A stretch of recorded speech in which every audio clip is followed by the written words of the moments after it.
what a weird game. My goodness, two teams that really struggled to get it going offensively. Two teams, they're one of the best defensive teams in the country, of course, and we really guarded at a high clip tonight.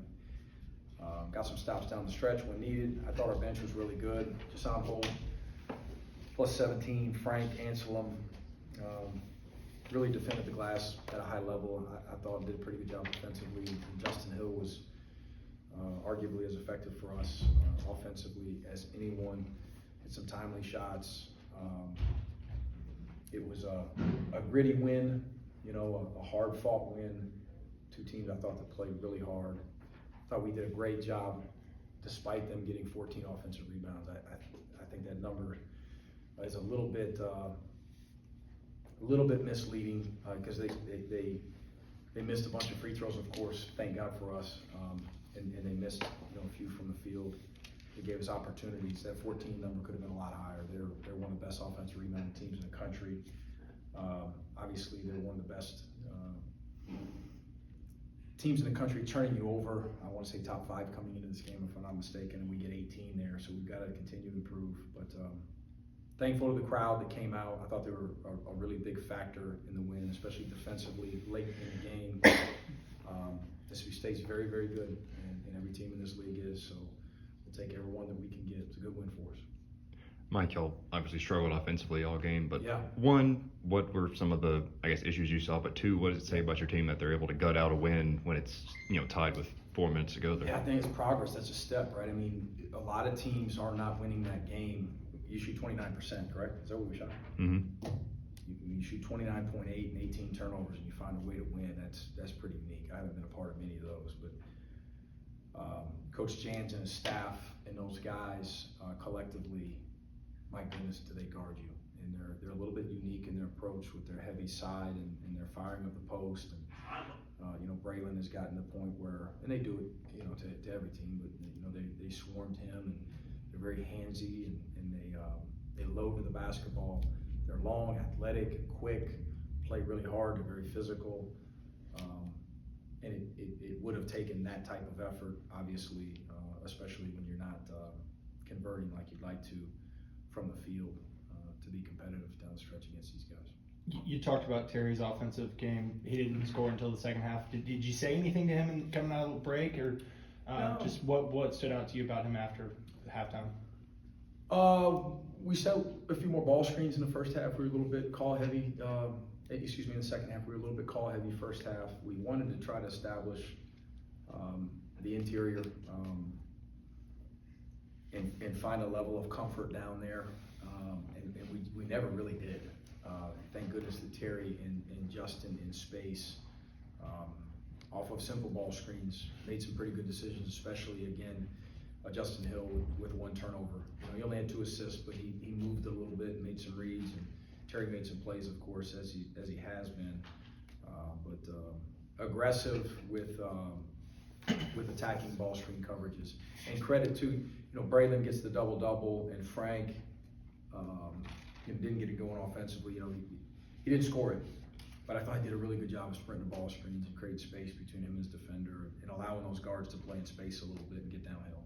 When you talk about Justin, he had a big 3 against Auburn last week, and then Yeah. every shot he made tonight gave you all the lead back. What's it about him that even when he doesn't have it going early, he steps up and hits big shots late in the game? He's gaining confidence, and he's got to continue to gain, because he's a good shooter. He's a good player, and he also hit a really big runner, off the glass right in front of the bench. Again, against a high-level defense. That was a big-time play, and we've got to continue to get those contributions off the bench. We're a team that, a unique team in that it seems like it's a different 3 or 4 guys that, outside of Terry and Braylon, they've kind of merged. Our next opponent knows that. The rest of the teams, on our schedule know that as volume guys for us. But 3 through whatever 11, 12 guys, we've got some parity, and we've got some complementing pieces. And if it's 7, 8 guys stepping up, great. We'd probably be pretty good that night. And this was one where you had a couple guys off the bench. Many contributions, but a couple specifically offensively. I know how much you emphasize free throws to finish the game, not hitting a shot from the field in the last 5 minutes, but be able to still win. Yeah. How impressive is that, the performance from the line? Huge little swagger at the foul line. It's awesome. You know, it gives you chances in close games. Our guys continue to step up there with confidence. This team has gotten to the foul line a lot, and they got to the foul line a lot, of course, as well. But this team also, we're amongst the league leaders in free throw percentage as well. We continue to do that. We'll continue to shoot a ton of them. But bottom line is we've got pretty good free throw shooters. When you're building a program like this and you're 3 games in SEC play now, what does it do for this program, just finding ways to win like this and finding ways to win, I guess, a different way with different guys every night? It's really big. It's really big. We talked in post game in the locker room that it's a step. You know, a step for us is winning a hard fought, physical, tough nosed, gritty game. Versus a team that just gets after you, right? Who's had a lot of success. When you don't play great offensively, and they had 90% to do with that. They're terrific defensively. We played really well against Auburn. This was a different performance for our guys. So that's a step in the right direction, not only for this team but for our program.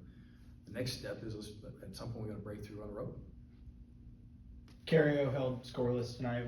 Obviously, it looked like he got a little bit banged up there in the first half. Is he okay physically, or in just an off night, or what? He was banged up a little bit there, and then we got the clearance to give him another opportunity. It just wasn't his night, but he's a culture guy. He's got a great attitude. He's fired up as anyone in our locker room that Georgia won. That he and his teammates won, and he's a big piece of what we're doing. And he'll be ready to go to practice tomorrow. This is a team where it's been, for the most part. And I said Terry and Braylon earlier, and obviously I screwed up by leaving Cario out. He's one of the best scorers in our league. So he's a guy that we'll continue to rely upon offensively. He did some other things defensively, I thought, but it seems like with this team, very uniquely, it's somebody's turn. Different every night. It's a different 2 or 3 guys, especially outside of those top 3 scorers, night in and night out. Y'all are 10-0 at home now, going on the road for the next 2. What do you see as the biggest difference between this team playing here at the Stag versus playing on the road? Connection. We're connected at home. Our crowd is a factor, especially late in the game defensively for us. I thought it got really loud, and I thought that our crowd was a factor down the stretch in helping us get stops. You're fighting that on the road in this league. Every environment in this league is tough to play in and to have success against, especially offensively. We had a game the other night. We couldn't get it going offensively. Of course, we had another one earlier in the season where we actually played well offensively, couldn't get stopped. So we'll have to continue to search, and we'll have plenty of opportunities in this league, but they'll all be very tough. All right, thanks, Coach. Thanks, guys.